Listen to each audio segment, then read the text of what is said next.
YouTube, I literally cannot make this up. Literally, as I am dropping the video for my final selection of badges, 2K comes out with a freaking update to the game, which changes the whole meta of the game again. I can't believe it, but let's get right into the video. Before we get started, I just want you guys to know that if you do like it, make sure to hit that like button and also click the subscribe button, and then make sure to share it with your friends. Other than that, I stream on mixer.com/invade pretty much every day. So if you guys want to follow me on there to see some live gameplay, please be sure to do so. But let's get right into the video. I'm gonna have the little pictures drop and pop right here so that you guys can see what happens. You guys can read it without having to go back to Twitter and do all this other type of stuff. All right. Update number 1, we have been praying for progression for badges. We finally got the update for that, so we will receive a progression update now with badges, meaning that I can finally get my max badges without having to play my career. I still do not have all of them. I am literally 2 defensive badges away, I believe, from getting all of them. So it should be a lot easier to get it started today. Should probably finish that today. The other ones that we're looking at, which I'm going to read off of here real quick, is some patch 105 gameplay. These aren't really too big right here. Successful coach challenges won't use a timeout. That's more my team, I guess. Play now and stuff like that. Fix for baseline dunks that weren't triggering properly. That's more slashers and things like that. So to me, that doesn't really affect me. Adjust pro stick window for hop step gathers, so left or right performs normal dunk layups. Then that's more slashers. Now we're getting into the whole thing of where it's going to be the big changes. Fewer missed full white releases. That was quoted by Mike Wing. I personally do not like it, but it is what it is. I think that nerfs the skill gap. I don't like it. I think it nerfs it. I think you should have the ability to be able to shoot, but you should be good at shooting. You should be rewarded for being good at it, not because you got a full white and make it. So if that's what they're deciding to go with, I think that's an L on the change so far.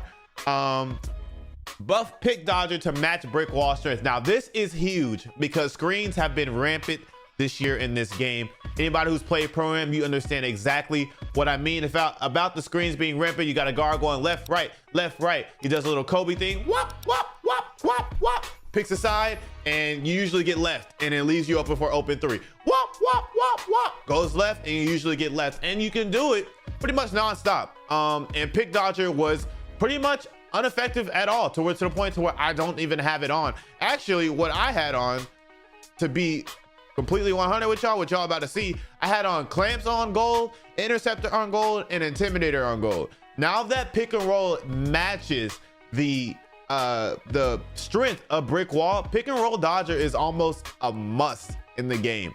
So now I have to decide which one am I not going to use. Am I not going to use interceptor and take that down and put that on pick and roll dodger? Maybe have interceptor at bronze. I'm thinking that's probably the way that I'm going to go, because I actually only have one as I'm looking at it now. I'm probably going to take interceptor down to bronze, and then take take pick dodger and put that on gold.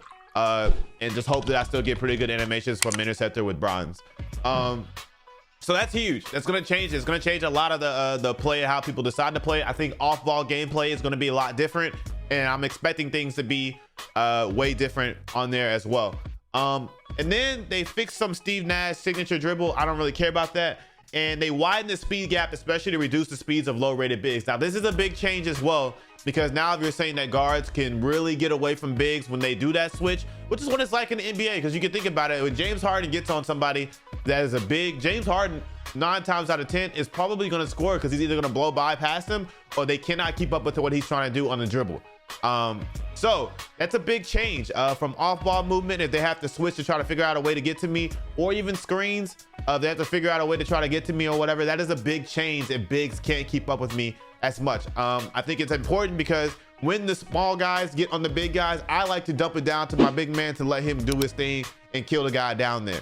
Now that you're saying there might be an actual mismatch between smaller and big guys guarding each other, that's huge. I like that on the outside. Now I can make a decision versus say, okay, move out the way, clear out, and let me go to my big man and see if he can get a free 2 points real quick.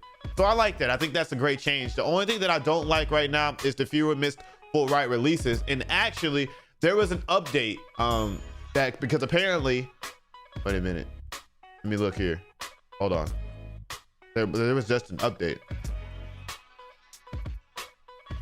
Okay, actually, there was an update. Okay, Mike Wang says, to clarify, the fix for full white shooting percentages were untouched.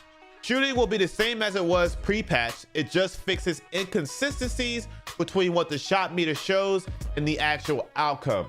So this is actually a great change. This makes this whole patch a W, because what this means is, I felt like it, and I think a lot of other people felt like it as well, is that the meter on the game was when you were having it, that it wasn't showing really what you were shooting. It was showing, like, if you had a full white or whatever, it didn't really feel like it was a full white. Or if you got a green, it didn't really feel like it was a green. It felt like the meter was like a split second or maybe a split millisecond off from what the actual timing was. What they're saying is that they've now fixed that to where the shot meter actually is basically perfect to what your shot actually is.